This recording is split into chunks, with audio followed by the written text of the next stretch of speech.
안녕하세요. 40대 초반의 남자 구독자입니다.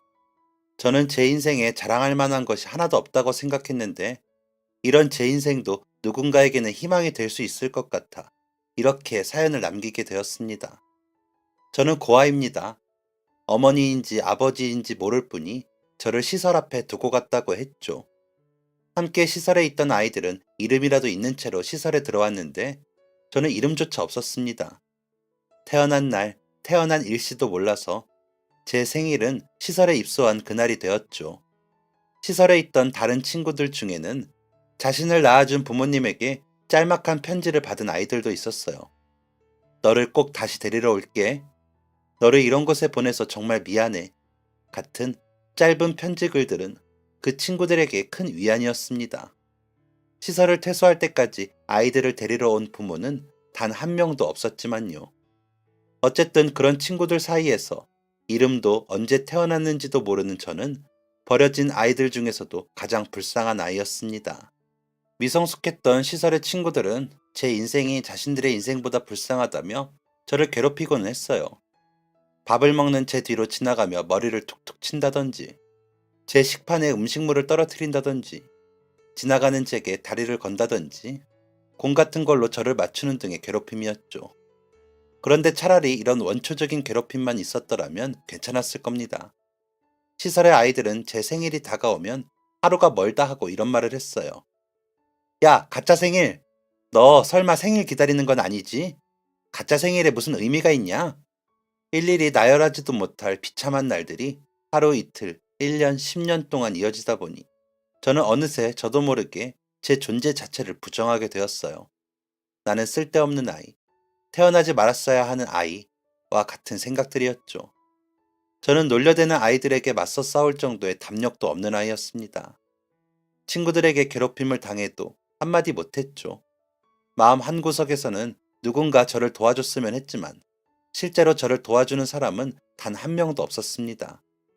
시설 선생님과 원장님은 제가 괴롭힘 당하고 있다는 사실을 알고 있으셨지만 직접적으로 나서지는 않으셨어요. 오히려 저를 따로 불러 이런 말을 하곤 하셨죠. 너가 그렇게 매번 혼자 앉아서 음침하게 있으니까 애들이 그러는 거야. 너가 먼저 나서서 밝게 행동하고 하면 친구들도 너를 받아줄 거라고. 너무 혼자 있으려고 하지 말고 친구들한테 말도 걸어보려고 노력해봐. 생각을 해봐라. 말도 없이 매번 우울하게 앉아있는 애랑 누가 친구를 하고 싶겠니? 선생님의 말은 너가 문제가 있는 아이라 친구들에게 괴롭힘을 당하는 거야 라는 의미였습니다. 유일하게 의지할 어른이었던 선생님과 원장님의 말에 저는 친구들에게 다가가려고 노력을 해보기도 했어요. 하지만 저기라며 친구들에게 말을 걸어도 친구들은 낄낄거리며 저를 비웃을 뿐 아무 반응을 하지 않았습니다. 오히려 재수가 없다며 침을 뱉고는 했어요. 나중이 되니 선생님도 저를 답답해 하시더라고요.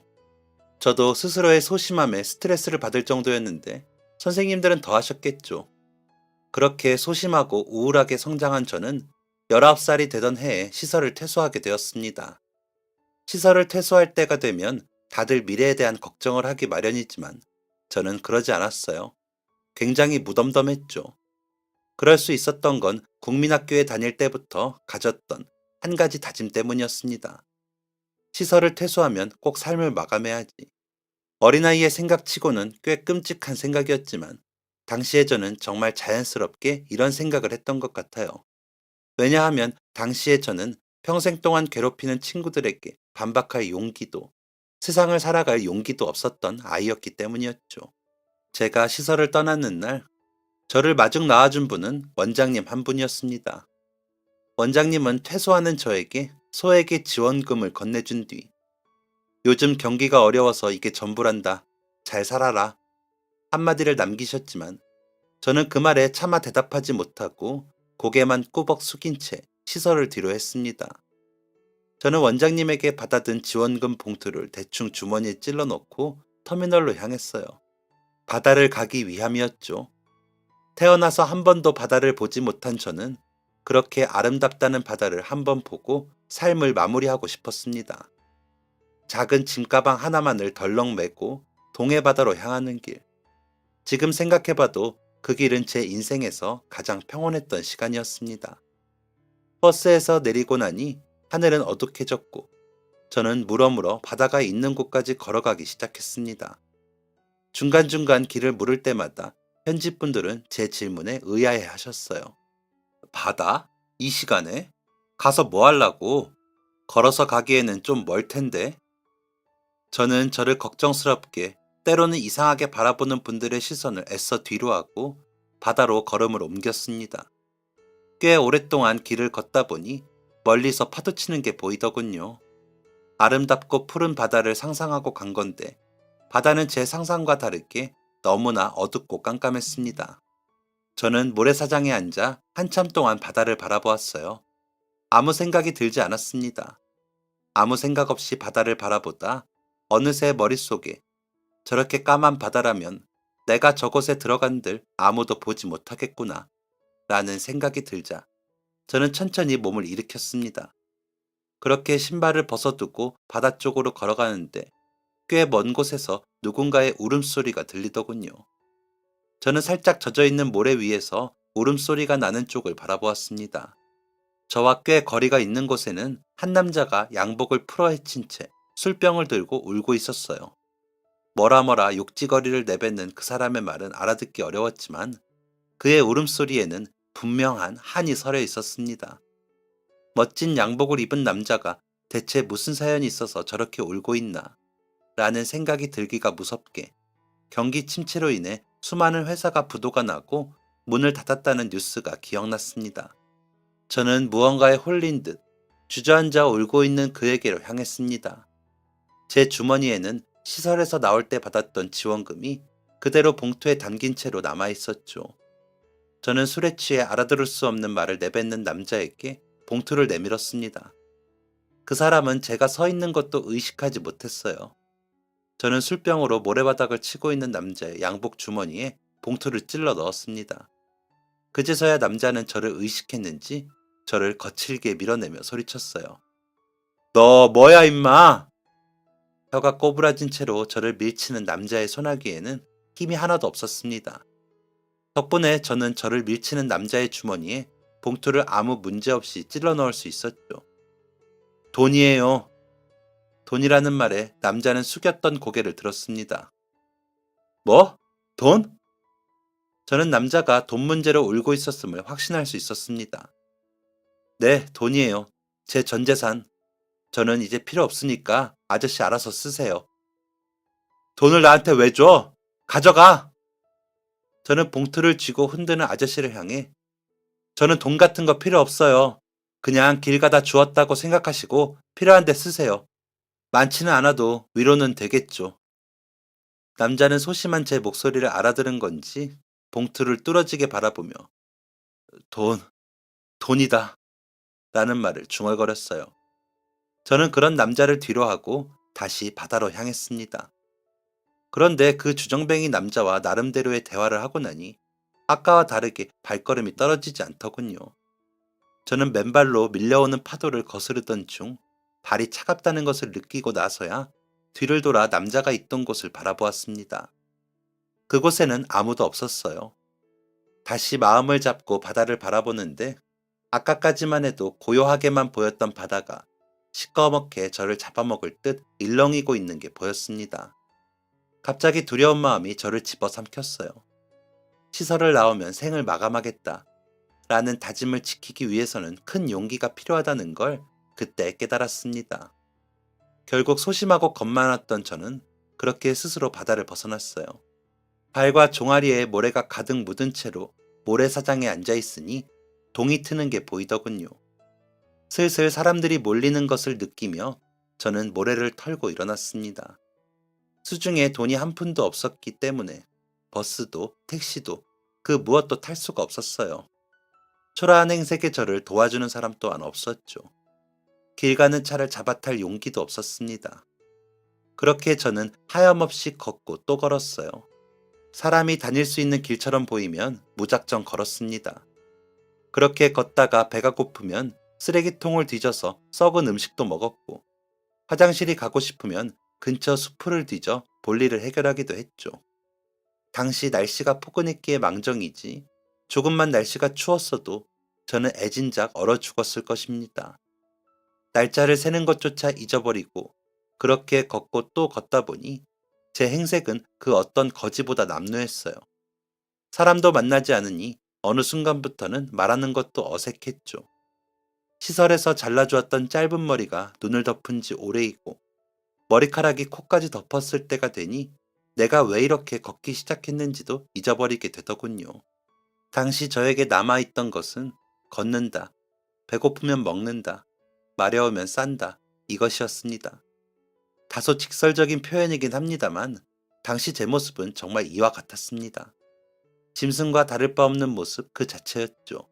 그렇게 걷다가 배고프면 먹을 것을 찾아다니다 보니 점점 사람들이 많이 모여있는 곳으로 향하게 되더군요. 그렇게 저는 꽤 규모가 있는 도시의 역까지 흘러들어가게 되었습니다.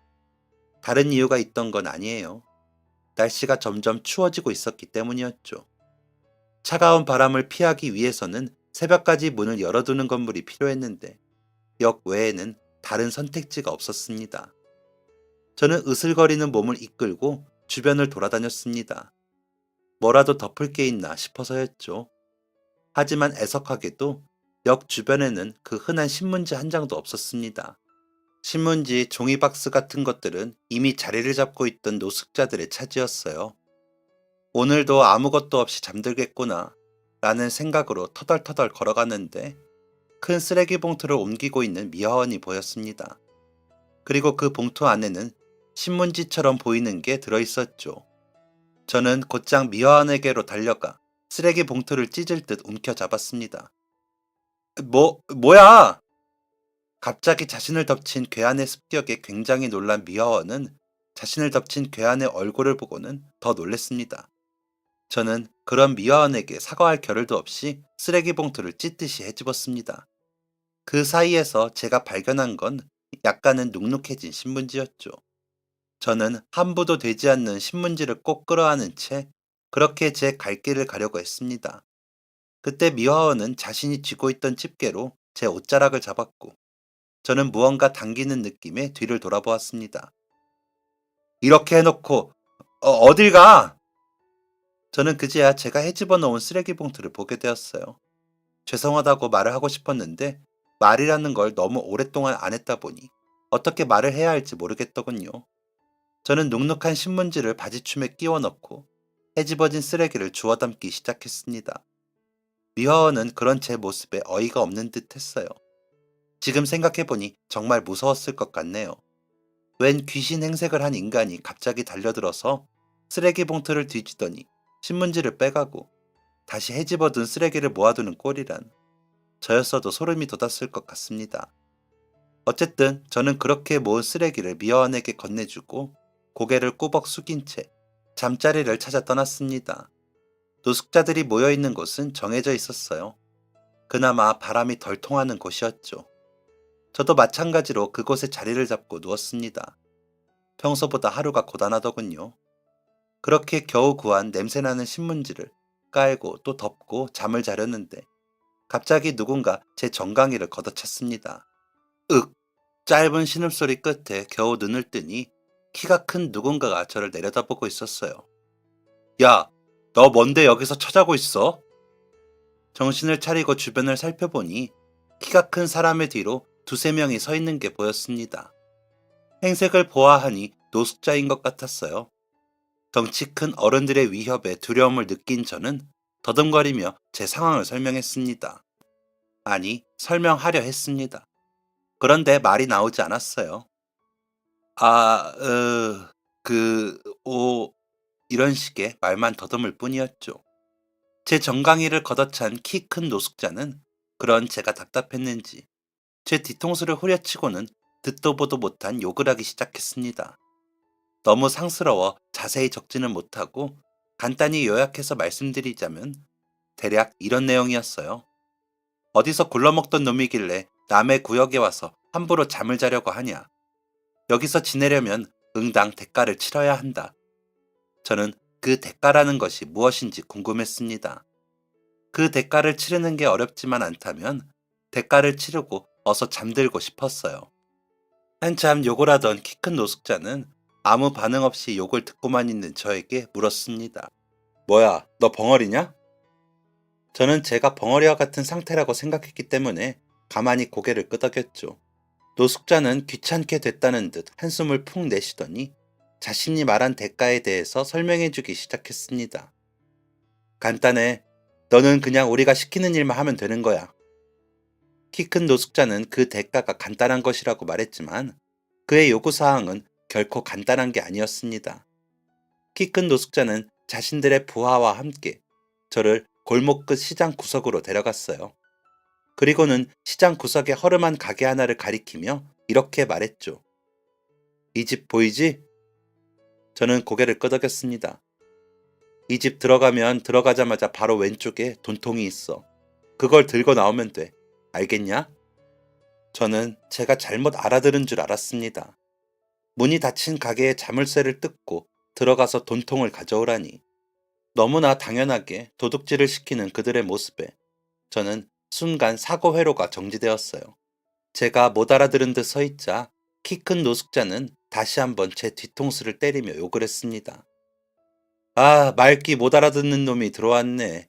야, 이래봬도 너한테 제일 간단한 거 시키는 거야. 이 가게 다 늙은 할머니가 혼자 하는 건데 그 할머니 가족도 없어서 도둑 맞아도 도와줄 사람 한 명 없어.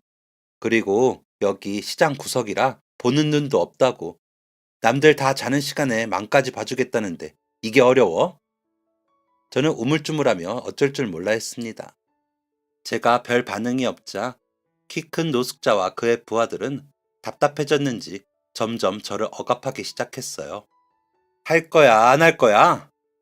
저는 너무나 두려웠습니다. 여기서 안 한다고 했다가는 이곳이 제 무덤이 될 것만 같았어요. 저 사람 품에 무기라도 있으면 어떻게 하지? 여기서 도망간다고 도망갈 데가 있을까? 그 누구도 나를 보호해주지 않을 텐데 여기서 벗어난다고 한들 내가 갈 곳이 있을까? 등의 수만 가지 생각이 순식간에 제 머릿속을 헤집어 주었습니다. 하지만 죽어도 도둑질만큼은 하고 싶지 않았어요. 저는 그래, 언젠간 죽을 거라고 생각했잖아. 그게 지금이라고 생각하자. 라는 생각으로 벌벌 떨며 겨우 소리를 냈습니다. 뭐, 아마 제 인생에서 처음으로 용기를 냈던 순간인 것 같네요. 못이라는 말을 듣자마자 키 큰 노숙자와 부하들은 노발대발하며 분을 내기 시작했습니다. 뭐? 못하겠다고? 와, 이 자식 지금 못하겠다고 한 거 맞지? 키 큰 노숙자가 소리를 지르자마자 주먹이 제 얼굴을 향해 날아왔어요. 시설에서 아이들에게 짓궂은 괴롭힘을 많이 당했기 때문에 맞는 게 처음은 아니었지만 얼굴을 맞는 건 처음이었습니다. 시설 아이들은 그래도 보이는 데는 피해서 때렸거든요. 처음 얼굴을 맞았을 때의 감상이 아직도 기억납니다. 와, 정말 더럽게 아프다. 이후로는 별 기억이 나지 않아요. 비 오는 날은 아니었지만 비 오는 날 먼지나게 맞는다라는 말이 저절로 생각날 정도로 그렇게 얻어맞았습니다. 그렇게 정신을 잃은 후 눈을 뜨니 밝은 빛이 보이더군요. 순간 하늘나라인가?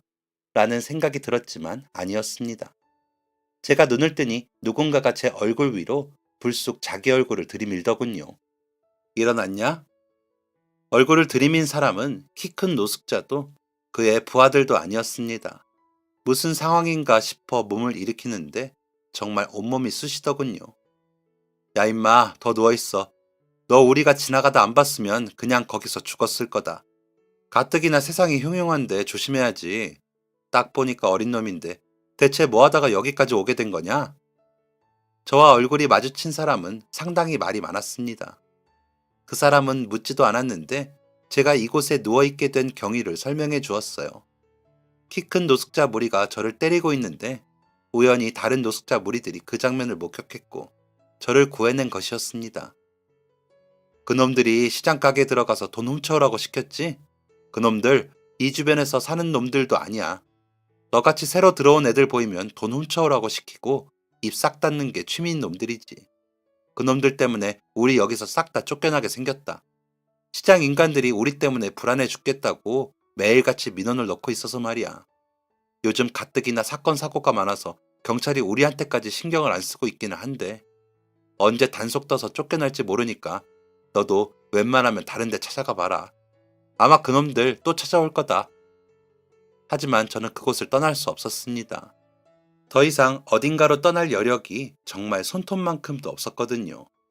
저는 입 밖으로 나오지 않는 말을 삼키며 속으로 생각했습니다. 여기서 죽는 게 운명이라면 어쩔 수 없죠 뭐. 수다쟁이 노숙자의 말대로 키 큰 노숙자 패거리는 저를 또다시 찾아왔습니다. 이후로는 같은 상황의 반복이었어요. 도둑질을 시키고 말을 듣지 않으면 때리고 키 큰 노숙자들의 행패는 다른 노숙자가 등장한 이후에야 멈추었습니다. 그제야 저는 마음 놓고 그곳에서 잠을 자고 음식을 주워 먹을 수 있었어요. 그렇게 언제 꺼질지 모르는 목숨을 연명하는 삶이 나쁘진 않았습니다. 해가 뜨면 눈을 뜨고 졸리면 잠을 자고 배가 고프면 무언가를 주워 먹고 다시 해가 지면 눈을 감고 아주 단순한 삶의 반복이었으니까요. 하지만 단 한 가지 제 마음을 힘들게 하는 게 있었습니다. 바로 제 또래 아이들을 바라보는 것이었어요. 아침이 되면 분주한 소리들이 저를 깨웠습니다. 버스가 오고 가는 소리, 차가 빵빵거리는 소리, 사람들이 바쁘게 다니는 소리들이었죠. 그 중에서도 제 귀에 가장 잘 들렸던 소리는 또래 아이들이 서로 수다를 떨며 웃는 소리였습니다. 책가방을 메고 시답지 않은 농담 따먹기를 하며 세상 아무 걱정 없다는 듯이 길을 가는 학생들을 보다 보면 마음속 깊은 곳에서부터 부러움이 솟아올랐습니다. 차마 그 모습을 바라보지 못해 등을 돌리는 적이 한두 번이 아니었어요. 가끔은 조용히 눈물을 훔치기도 했습니다. 그렇게 눈물을 훔칠 때면 죽지 못해서 사는 게 무슨 의미가 있나 라는 자기 연민이 함께 몰려오기도 했죠.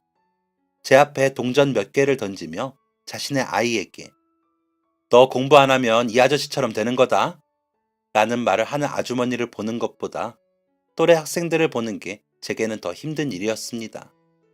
그렇게 하루하루를 연명하듯 살던 중 제게도 운명 같은 일이 벌어졌어요. 그날도 다른 날과 다를 바 없었습니다.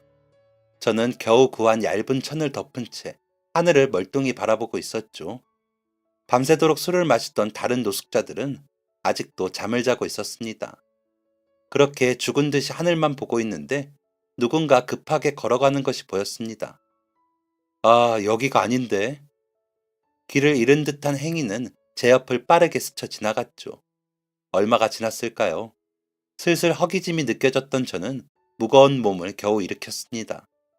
그렇게 몸을 일으켜 주변을 둘러보는데 허름한 주변과 달리 고급진 분위기를 풍기는 무언가가 제 눈에 보이더군요.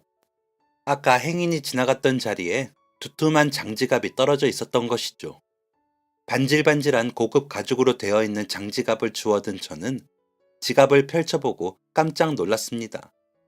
지갑 안에는 엄청난 양의 현금이 들어있었어요. 어떻게 이 지갑이 반으로 닫힐 수가 있나 의아할 정도의 양이었죠.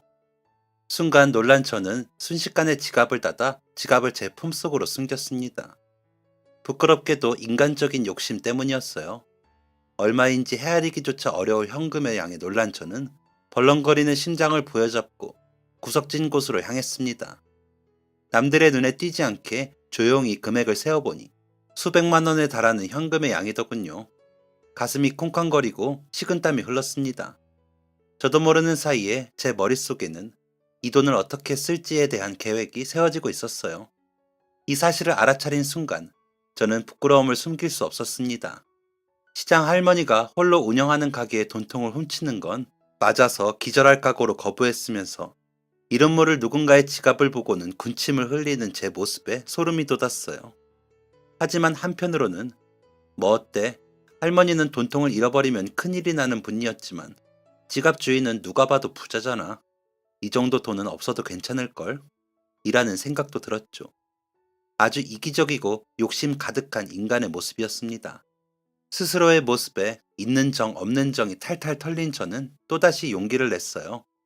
아직도 자고 있는 노숙자들 사이를 지나 경찰서로 향했죠. 초라한 행색의 제가 경찰서 문을 열고 들어가니 모든 시선이 저에게로 집중됐습니다. 말은 하지 않았지만 경찰들이 서로 눈짓을 주고받는 게 느껴졌어요. 야, 네가 가.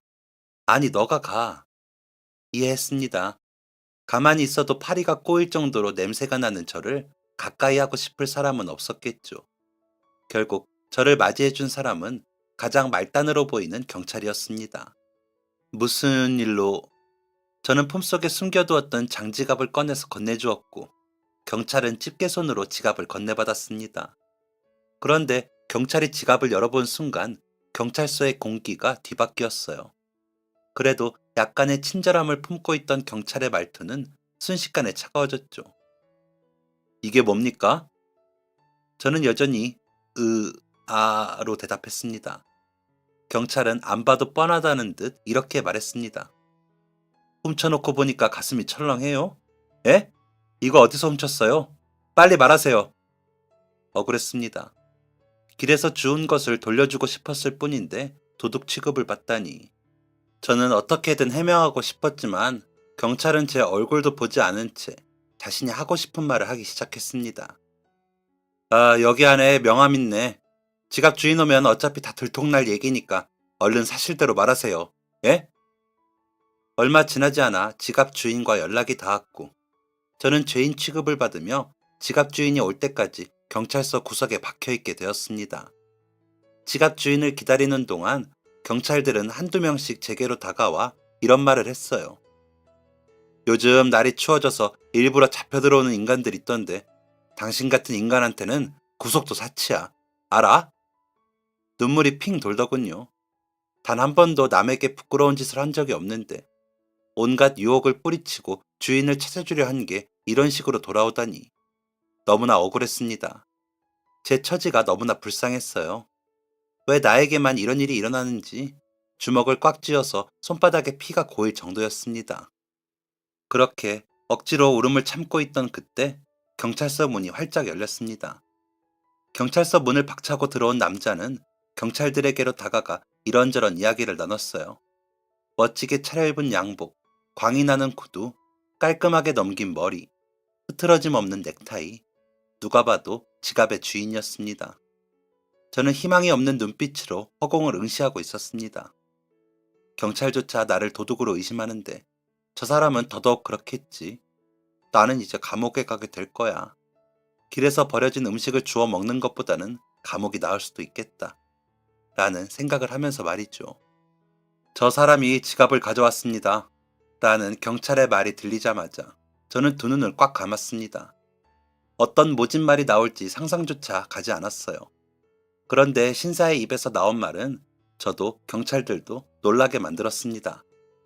감사합니다. 저는 순식간에 꽉 감았던 눈을 다시 떴습니다. 그리고 되물었어요.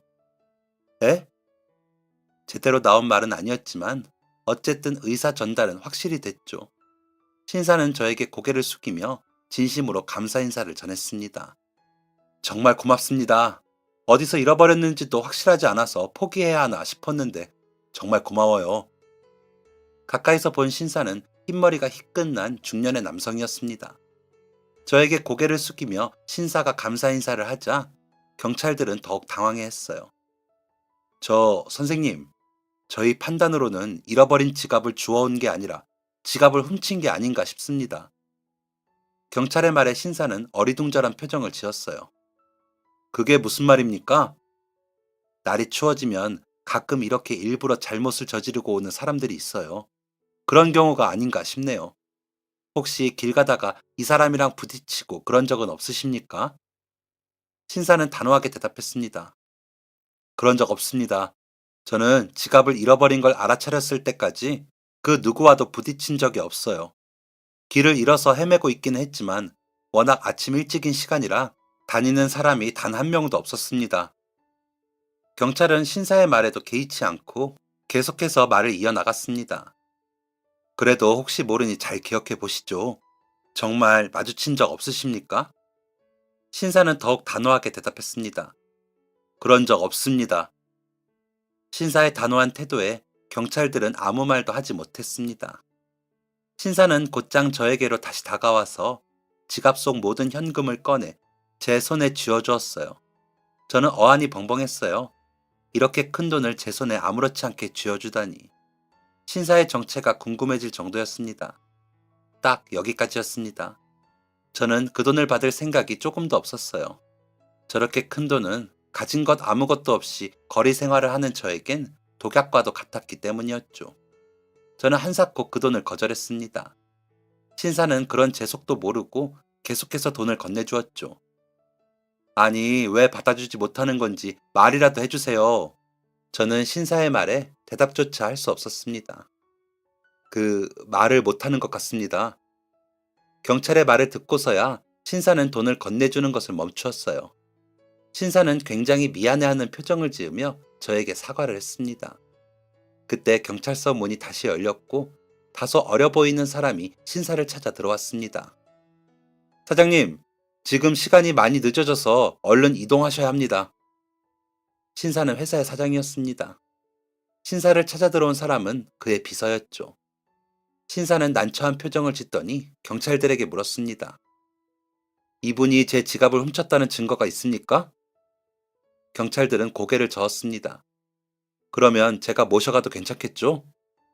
경찰들은 고개를 끄덕였습니다. 저는 어리둥절한 표정으로 신사를 바라보고 있었어요. 신사는 다시 제게로 돌아오더니 정중하게 물었습니다. 제가 지금 굉장히 중요한 미팅이 있어 당장 이야기를 나눌 수 없는 상황입니다.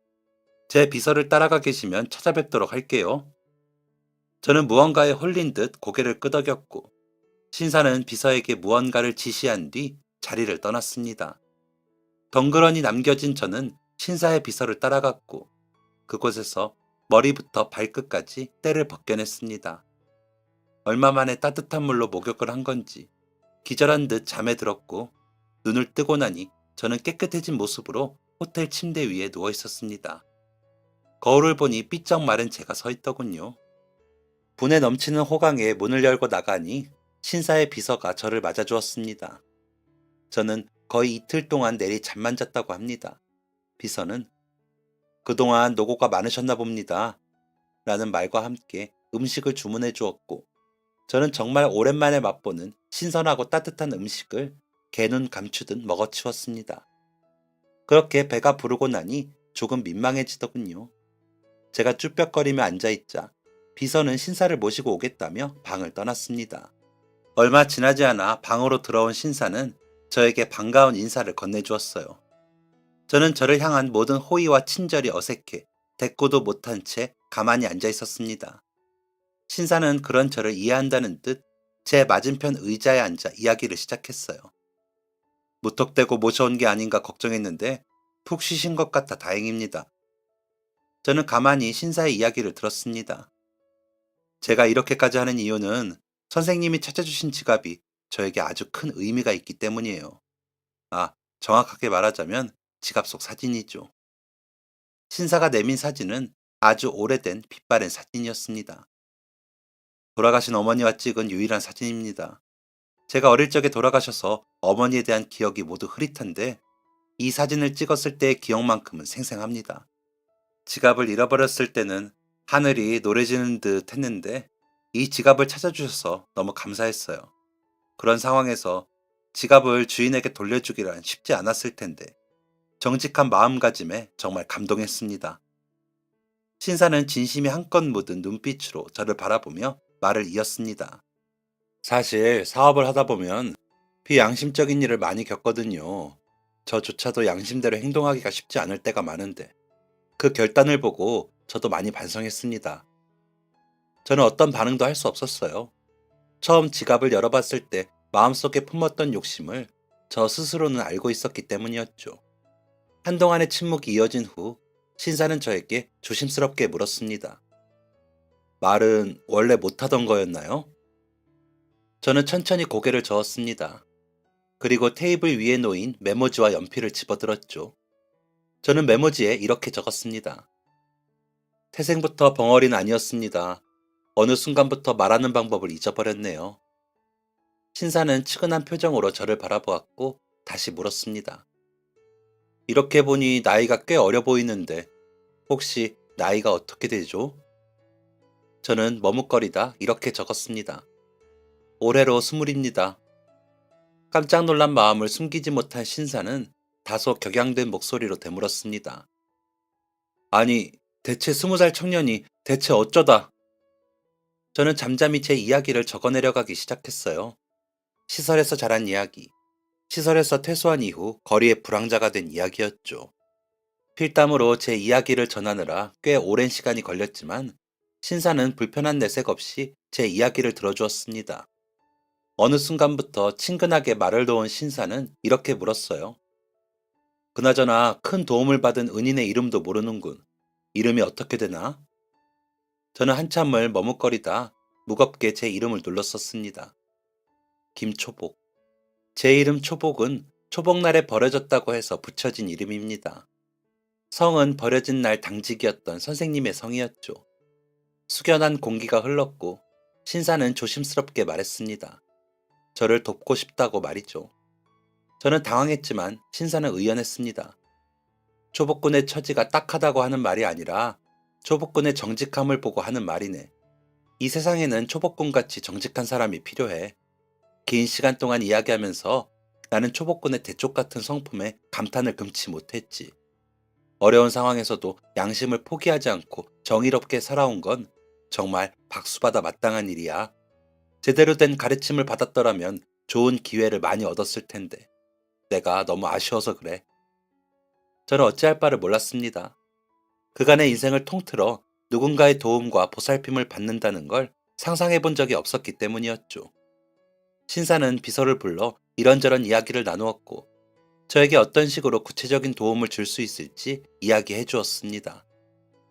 우선 날 때부터 벙어리가 아니었다고 하니 치료부터 받아야겠지. 사실 저는 이때까지만 해도 별 감흥이 없었습니다. 그저 배부르게 먹고 따뜻한 곳에서 하룻밤 잠을 잤으면 충분하다고 생각했거든요. 그런데 이후 이어진 신사의 말은 제 눈을 번쩍 뜨이게 만들었습니다. 그리고 그동안 못했던 공부를 해야겠지?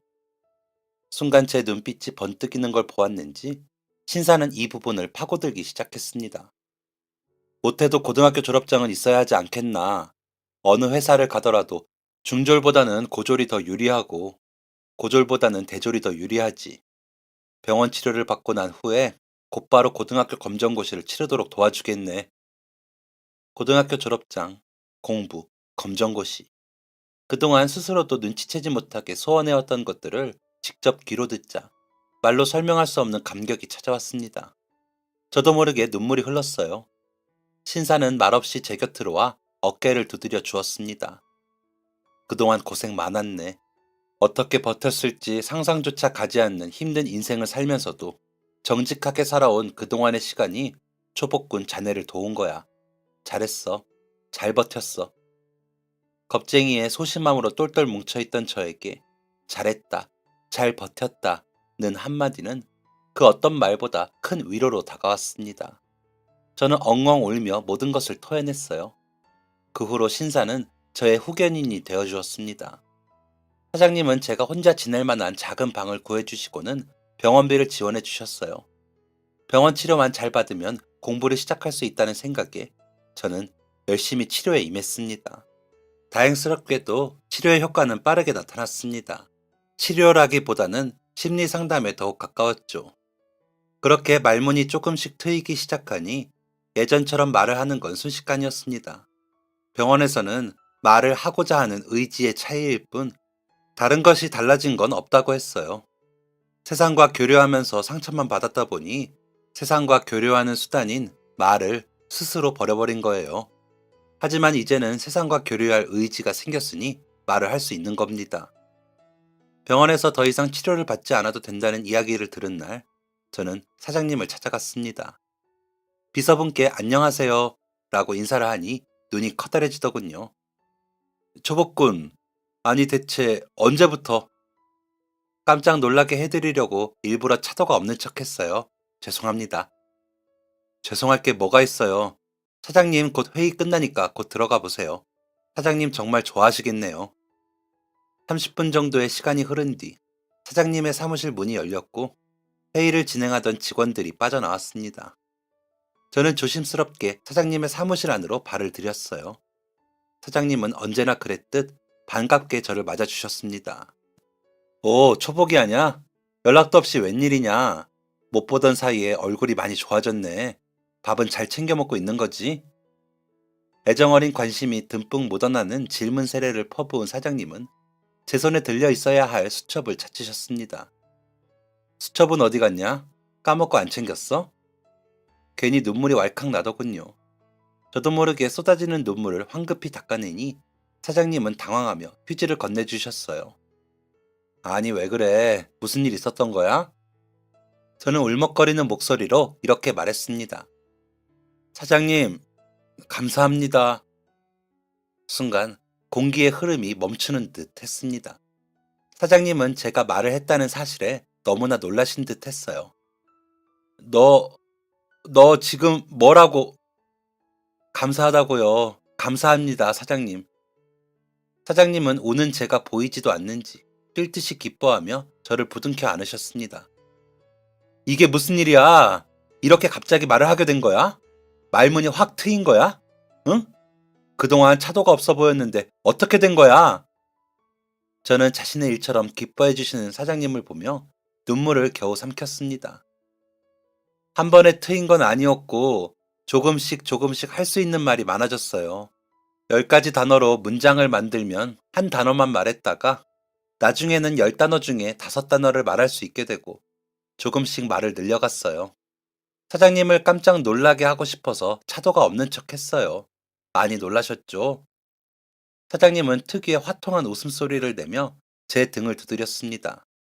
놀랬지 그럼. 병원을 하루 이틀 다닌 것도 아닌데 차도가 없어서 얼마나 걱정했는데. 요 녀석 아주. 오늘은 기분이다. 내가 저녁 맛있는 거 사줄게. 저는 멋쩍게 웃으며 대답했습니다. 저녁은 항상 사시면서. 말문이 트인 후 제가 가장 먼저 시작한 건 공부가 아니었습니다. 바로 아르바이트였죠. 사장님은 일용직 노동이라도 해서 생활금을 벌겠다는 계획을 반대하셨어요. 그동안 고생한 게 있는데 험한 일 하면 건강이 나빠질까봐 걱정이다. 괜찮아요. 병원 검사에서도 전부 건강하다고 나왔잖아요. 그래도 매일 찬 데서 자고 굳은 일도 많이 당했는데 지금 괜찮더라도 나중에 고생할 수 있어. 최대한 몸이 고생하는 건 피해야지. 정말 괜찮아요, 사장님.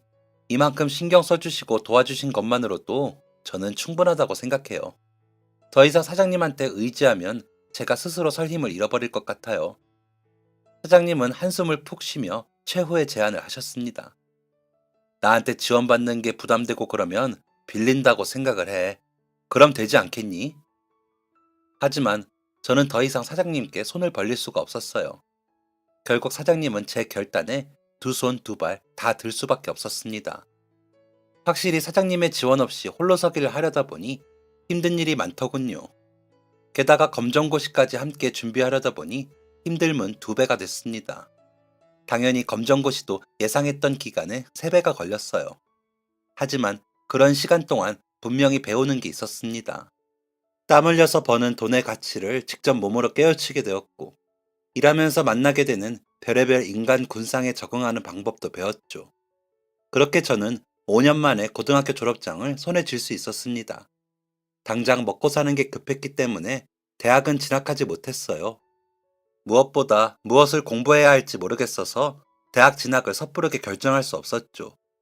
대학 들어가 보고 안 맞으면 전과하든 반수를 하든 하지 뭐. 라고 생각하기엔 제 현실이 꽤 팍팍했으니까요.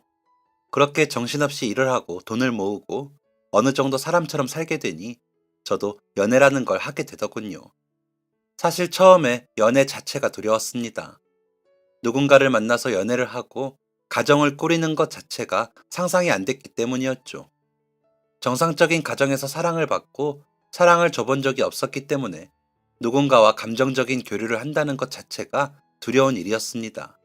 하지만 사장님, 일을 하면서 만나는 많은 사람들과 인간관계를 맺다 보니 저에게도 자신감이 생기기 시작했어요. 그렇게 지금의 아내를 만나게 되었죠. 제 아내는 저의 모든 과거를 자신의 일처럼 가슴 아파해주는 따뜻한 성품의 사람입니다. 그리고 40이 넘어 대학 입시를 준비하는 저를 진심으로 응원해주는 온전한 제 편이죠. 많이 연로해지신 사장님은 은퇴하신 지 오래입니다. 회사는 전문 경영인에게 맡겨 승승장구하고 있죠. 요즘엔 손주들 보는 낙으로 산다고 하시는데 오랜만에 제 아이들을 데리고 찾아뵈야겠네요.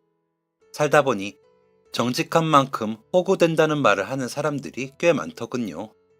하지만 저는 정직한 만큼 돌아온다는 말을 믿습니다. 제 자식들에게도 그렇게 가르치고 있고요. 제 사연을 들으신 여러분들은 어떻게 생각하시나요?